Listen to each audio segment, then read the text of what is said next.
Hey guys! Magandang umaga! Welcome back po dito sa Gandara SRU channel. Andito na naman nga po ako upang maghatid sa inyo ng latest update and fresh happenings about sa TVJ.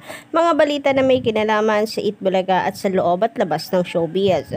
Kaya naman kung isa ka sa mga hindi pa nakakasubscribe dito sa ating channel, maaari lamang napindutin po ninyo ang subscribe button at notification bell para mag-i-updated at una ka sa nilalabas nating balita.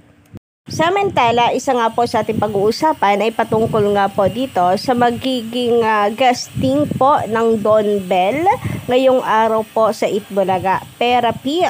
Pero bago nga po sila magpakilig sa atin na mamaya, narito at pag-usapan nga po muna natin ang ipinagmamalakit, ipinagyayabang na naman po ng mga state defenders na akala mo naman sarili po nilang ratings ang kanilang ipinapakita para magyabang po ng ganito sa ating lahat. Dahil po sa inilabas na ratings kahapon, so 8.4% ka nakuha ng Showtime overall, May 8, 2024 ratings. Samantalang ang Itbulaga ay 4.0%. Para na naman pong mga kabote ang mga bashers na nagsulputan kadabrikats para tayo po ay asarin.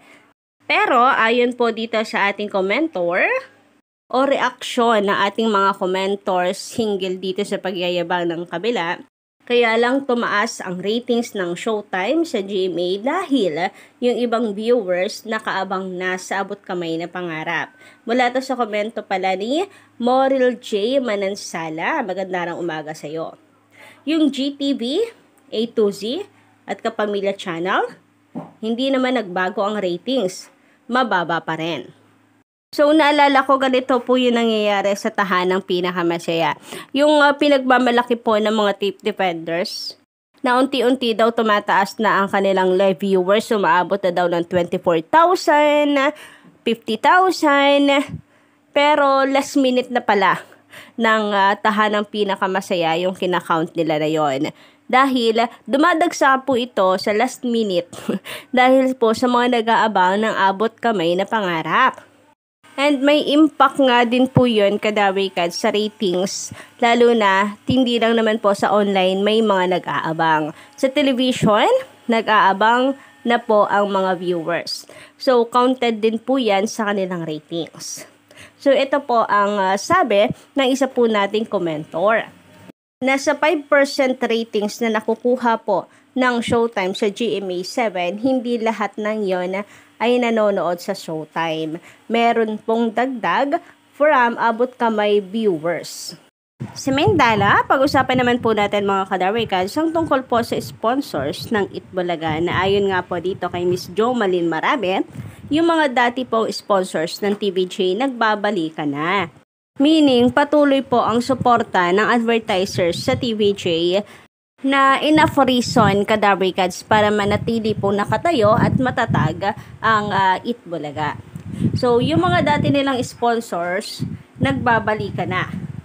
Coke, Shopee, Lazada na lang kulang. Sa anniversary ng EB, may sponsor ng House and Lot. Well, yung Shopee kadabrikats bumalik na. Bumalik na po siya sa Itbulaga. Yung Coke, nako, ay parang isang malaking usapin pa po ito, mukhang imposible po na makabalik ito. Pero to be honest, marami pong nakakamiss na advertisers ang TVJ kagaya po ng Villarica, kagaya ng Republic Cement, at marami pang iba. And hoping nga since wala naman na po magiging karibal ang TVJ sa pagse-celebrate po ng anniversary ng Itbulaga ay maging bongga po ang selebrasyon ng TVJ. Sana live na rin po ito kasi nung nakaraan parang recorded lang po yung kanilang naging celebration po dito. Samantala ngayon naman pag-usapan po natin na patungkol nga po dito sa guesting nila Donnie Pangilinan and Bel Mariano. Mamaya na po yan sa Itbulaga Therapy.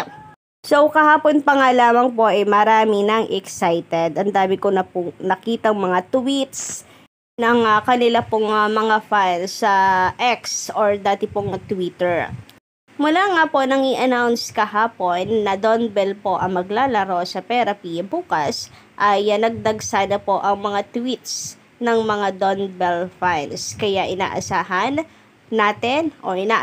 ko na marami po at tataas po ang viewers ng Itbulaga ngayong araw. And nakaka-excite lang din kasi parang magiging reunion po ulit ito nila Miles and Bel Mariano. Dahil dati na rin nga po silang magkasama. Sabi po dito, ay gusto ko yan. Dati namang magkasama si Miles at Bel sa Guwing Bulilit.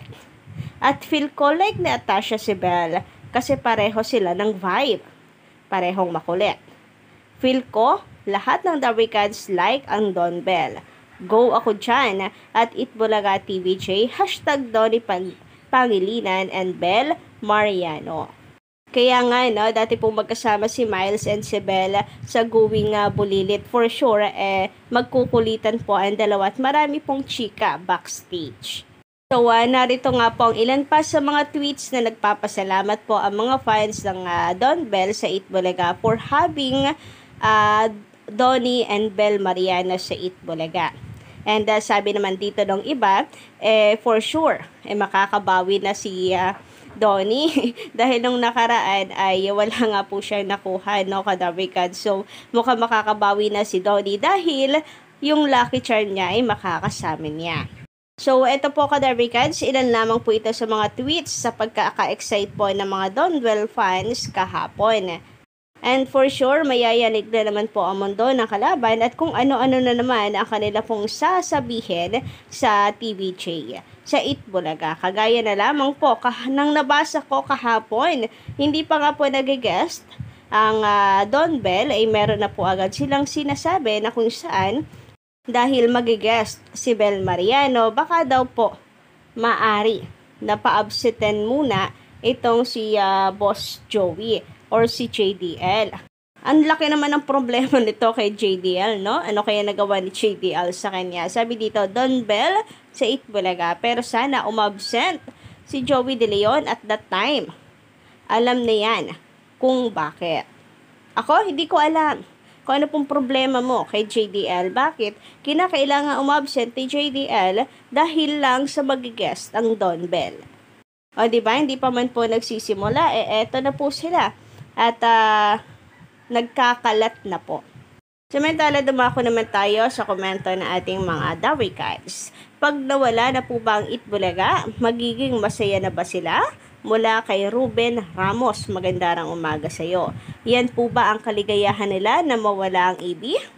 Hindi po ba sila masaya sa It's Showtime at kailangan pa mawala ang EB para maging masaya sila?